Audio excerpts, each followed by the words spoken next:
চান্দাবাজকে আর ক্ষমতায় আসতে দেওয়া যাবে না। রাস্তা গলিতে গলিতে যারা গুন্ডামি মাস্তানি করে তাদেরকে আর ক্ষমতায় আসতে দেওয়া যাবে না। যারা নারীর গায়ে হাত তুলে তাদের, তিনি আয়েশা রাদিয়াল্লাহু তাআলাকে নিয়েও ইতিহাস বদলায় ফেলছেন। তো ইতিহাস যদি না জানেন তাহলে কেন বলেন?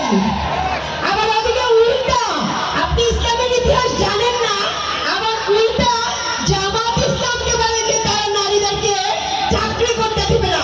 এরকম মিথ্যাচার আপনারা করেন। আজকে সেই মিথ্যাচারের প্রতিবাদে চাকরিজীবী নারী দাঁড়িয়ে গেছে ভাইদের পাশে। আপনাদের, আমাদের এনসিপির মাত্র 30টা আসন, তাই না? আপনারা আমার ভাইকে,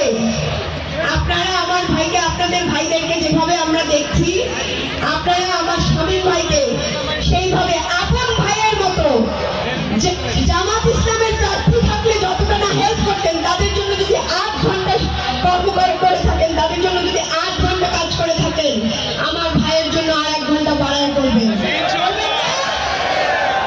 ভোট কাটা যদি কেউ চিন্তা করে, ভোট কাটা যদি কেউ চিন্তা করে, কি দিয়ে শাসন করেন বাচ্চাদেরকে?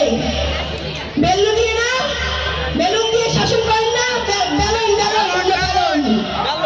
বেলুন দিয়ে শাসন করেন না? ভোট কিংবা বেলুন দিয়ে চলে যাবেন। সন্ত্রাসী চাঁদাবাজকে আমাদের মায়েরা বেলুন খুন্তি দাও ঘুট্টি দিয়ে শিক্ষা দিয়ে দেবে ইনশাআল্লাহ। জুলাইয়ে আমরা নারীরা সম্মুখ সারিতে ছিলাম, সামনের সারিতে মেয়েরা ছিল, তারপরে সারিতে এই যে জুলাইয়ের নেতা আছেন আসিফ মাহমুদ, তারপরে সারিতে ছেলেরা ছিল।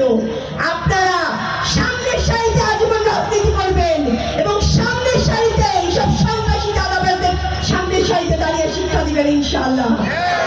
নিজের সন্তানের জন্য দিবেন, নিজের পরিবেশ সুন্দর করার জন্য দিবেন, রাষ্ট্রের পরিবেশ সুন্দর করার জন্য দিবেন।